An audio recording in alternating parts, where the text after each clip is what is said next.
Let's go to David, who is in Gants Hill. David, good evening. What's your question? Good evening, Daniel. Thanks for taking my call. I brought a brand new electric car in March 2020. The next day, the car was behaving erratically. I took it back to the dealer. They fixed it. And then we had lockdown. About 3 weeks into lockdown, the car started having intermittent charging issues. And there was a fault diagnosed that they needed a part. Unfortunately, 6 months later, they keep telling me the same excuse. The car, they can't get the parts. The parts are procured, unavailable, haven't been made. And I got to the stage where about 3 weeks ago, I rejected the car in writing. And they've just stonewalled me since then. They've just not taken calls, not replying to calls, etc. All right, David, do you want the good news or the bad news first? I guess we'll get the bad news out of the way. Okay, well, the bad news is car dealers can be very, very difficult to deal with and they can stonewall you for a long time. But the good news is you have done everything absolutely right. And if they've accepted that there is a problem with a part and they've been unable to replace that part, then you will have little difficulty. Just pausing a moment, David, I'm assuming it was a new car, is that right? Indeed, brand new. You will have no difficulty at all establishing that the car wasn't of satisfactory quality and wasn't fit for its purpose. So you'd have a rock-solid claim under the Consumer Rights Act, which gives you an absolute right to reject the car if it's not of satisfactory quality. Now, you rejected it 3 weeks ago. Let me do a little bit of maths here, because you get something happens at the 6 month point. So you bought it in March, April, May, June, July, August, September. You're over 6 months from buying the car. Is that right, at the point you rejected Correct. it? Yeah. So what that means is that it's, rather than it being for the dealership to prove there was nothing wrong with the car, you've got to prove that there was something wrong with the car. But if you've got a paper trail of emails where they say, yes, there's a faulty part here, we're going to try and replace it, we're going to try and replace it, we're going to try and replace it, we can't replace it, we're going to try and, etc. If you've got those emails, I do indeed, yeah. Fantastic. Then you are going to have no difficulty at all persuading a judge that the car wasn't fit for purpose. Where is the car right now? It's still in my possession. Okay. It works, but it takes several charges to get it going. Okay, so what you need to do is, you've already rejected it. They're giving you the runaround.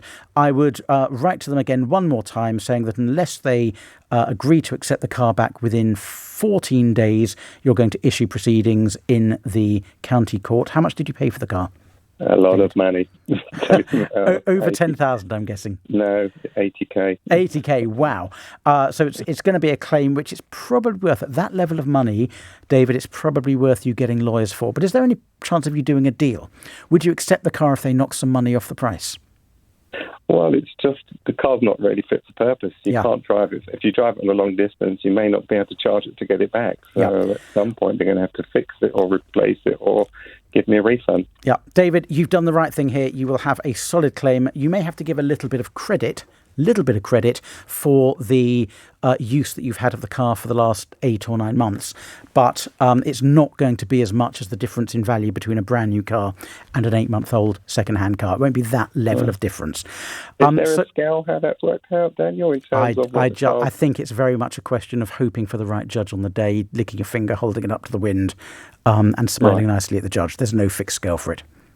Okay, so I've given 14 days with a letter saying that if I engage lawyers, pretty much they're going to have to pay lawyers' costs. Exactly. And assuming they lose, which they will, from what you've told me, then they will have to reimburse you for the majority of your lawyer's costs, because with a claim of that value, then the winner gets the majority of their legal costs back from the loser. It's not always 100%, but it's the majority of your legal costs.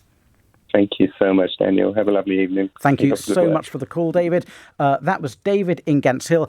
And of course, second or buying cars either from dealers who are highly reputable, as most dealers are nowadays. We don't have the second-hand dealers in their dodgy parking lots smoking cigars in long camel jackets around anymore. But thank goodness. But whenever you buy a car, you're always at risk that something's going to go wrong. And with the sheer number of cars that are sold day after day and the number of dealerships, things go wrong. And most dealers are very good at putting things right, but some dealers are less so, and some dealers just take a punt. They take a punt that the person who bought the car and is complaining isn't going to be somebody who is confident enough to actually go ahead and issue proceedings. And if you're someone like David, and you've got the confidence to do what needs to be done, and you've written the right letters and sent the right emails, then you're going to be in a very, very strong position in order to get your money back.